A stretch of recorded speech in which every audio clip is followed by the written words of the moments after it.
Assalamualaikum warahmatullahi wabarakatuh. Selamat pagi anak-anak semuanya. Apa kabar? Semoga anak-anak Ustazah tetap semangat dan selalu sehat dalam melaksanakan aktivitas sehari-harinya. Baiklah, hari ini kita akan melanjutkan pembelajaran kita.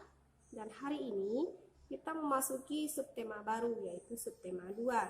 Tapi masih di tema 3. Silahkan anak-anak Ustazah buka buku halaman 42, yaitu di sana ada pembelajaran 1, yang mana hari ini kita akan membahas pelajaran bahasa Indonesia, IPA dan juga IPS. Baiklah, di sini ada teks bacaan tentang burung surga. Oke, sebelumnya anak-anak Ustazah harus membaca ini terlebih dahulu. Apa saja atau apa jenis burung yang disebut dengan burung surga itu? Ya, burung surga itu adalah nama lain dari burung cendrawasih. Untuk itu anak-anak Ustazah diharuskan untuk membaca teks ini supaya anak Ustazah tahu dari mana asalnya burung cendrawasih ini, apa ciri khas bulunya, ukurannya, habitatnya, dan jenisnya. Untuk itu anak-anak Ustazah harus membacanya terlebih dahulu, yaitu dari halaman 42 sampai 43. Oke.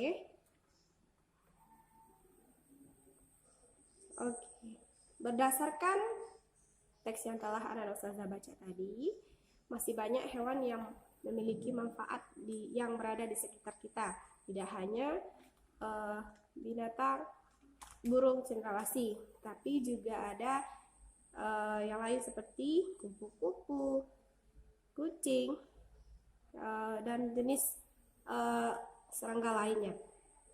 Oke, sekarang coba anak-anak Ustazah lihat teks bacaan tentang kupu-kupu dan daur hidupnya. Di sini, kupu-kupu itu merupakan salah satu jenis serangga yang tidak berbahaya bagi kita. Kupu-kupu itu merupakan kelompok serangga, tetapi serangga yang tidak berbahaya bagi kita dan juga makhluk lainnya. Yang mana kupu-kupu ini biasanya ditemukan di daerah yang banyak tumbuhan, karena kupu-kupu ini mencari makanan dari tumbuhan tersebut, misalnya dari sari bunga. Kupu-kupu ini merupakan makhluk hidup yang memiliki bentuk dan ciri-ciri makhluk hidup yang indah dengan warnanya yang berwarna-warni. Kupu-kupu ini tidak hanya memiliki satu warna, tapi dia memiliki banyak agam warna. Itu warna yang berwarna-warni dan ukurannya yang bermacam-macam. Sebagaimana sering kita jumpai di sekeliling kita, yaitu ada kupu-kupu yang berwarna kuning, bercampur dengan biru juga ada. Juga ada yang warna hitam, putih, dan lainnya.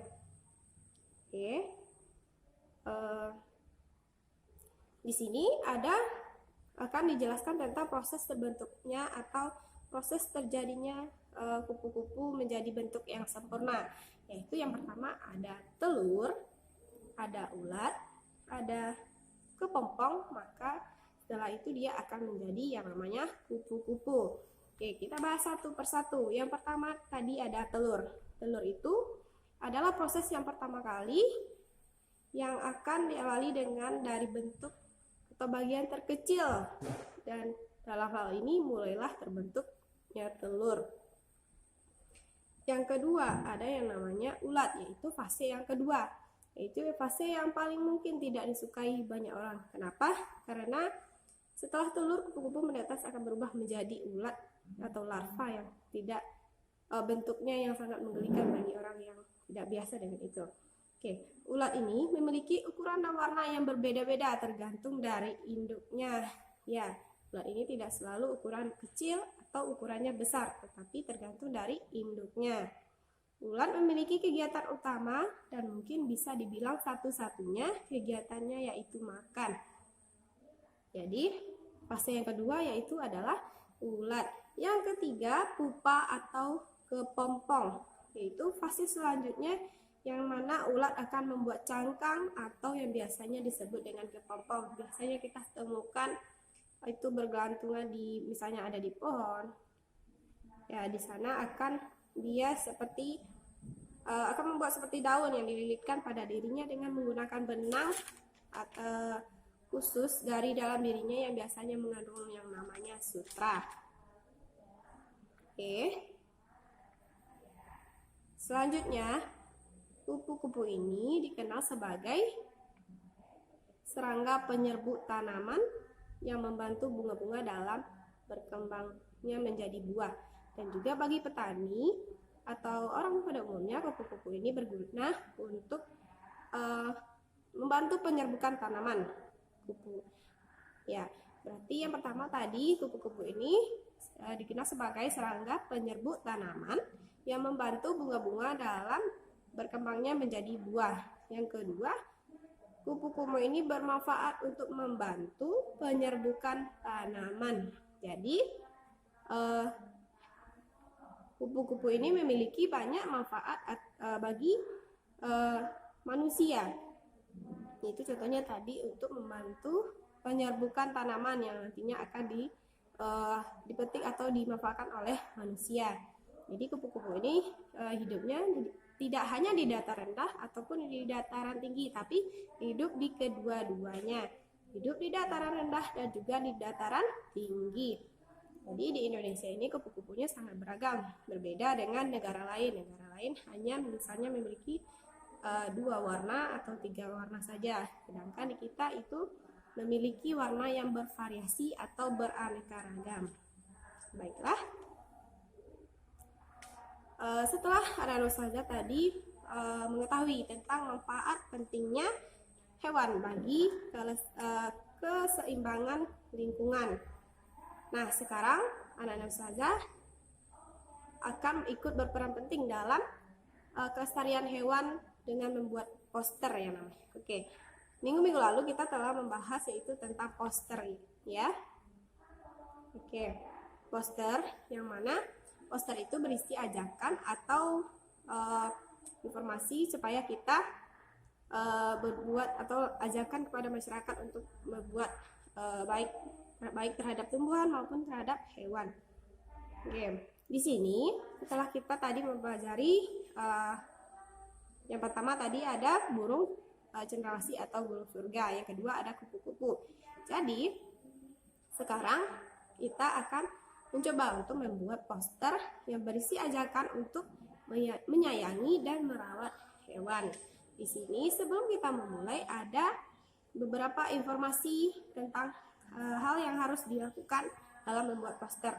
Oke, yang pertama ada nama hewan dan ciri-ciri khususnya. Yang kedua, habitat hewan, misalnya dia hidupnya di pantai, di dataran tinggi atau di dataran rendah.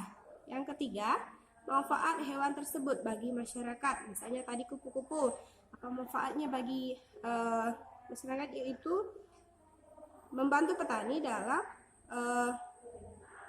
penyerbukan tanaman. Ya, itu adalah manfaat dari hewan bagi masyarakat sekitar. Yang keempat, keberadaan hewan saat ini, misalnya penyebab kenapa hewan itu menjadi langka. Yang kelima, ajakan berupa upaya untuk menjaga kelestarian hewan. Disinilah yang menjadi inti dalam sebuah poster, yaitu berisi ajakan terhadap masyarakat. Dan yang terakhir, kalimat yang digunakan harus menggunakan kosakata baku dan kalimat efektif. Jadi di dalam poster ini bahasa yang digunakan harus jelas dan kosakata yang digunakan harus baku dan tidak membingungkan bagi pembacanya. Oke. Setelah ini anak-anak ustazah bisa mencobakannya di rumah, yaitu anak-anak ustazah menggunakan karton dengan ukuran yang besar. Apa tujuannya? Supaya bisa terbaca oleh orang dengan jarak yang jauh. Misalnya tidak bisa ada karton, bisa menggunakan belakangnya kalender bekas maksudnya ya. Oke. Untuk itu anak ustazah bisa mencobakannya di rumah, buatlah dengan semenarik mungkin dan sekreativitas kalian. Oke, gunakan gambar dan ilustrasi dan atau foto hewan pilihan kamu. Oke, ustazah kira hanya itu materi kita hari ini. Untuk itu anak-anak ustazah harus banyak membaca ya, supaya tahu uh, bagaimana cara menyayangi dan merawat hewan, dan juga apa saja, dari mana saja asal hewan tersebut. Baiklah, untuk tugas kita hari ini silahkan anak-anak ustazah kerjakan penilaian 1 halaman 47. Silahkan anak-anak ustazah kerjakan nomor 1 sampai nomor 5. Kerjakan di buku kecil. Setelah selesai silahkan kirimkan ke WA ustazah. Oke. Untuk hari ini sekian dari ustazah. Ustazah sudahi dengan Assalamualaikum warahmatullahi wabarakatuh.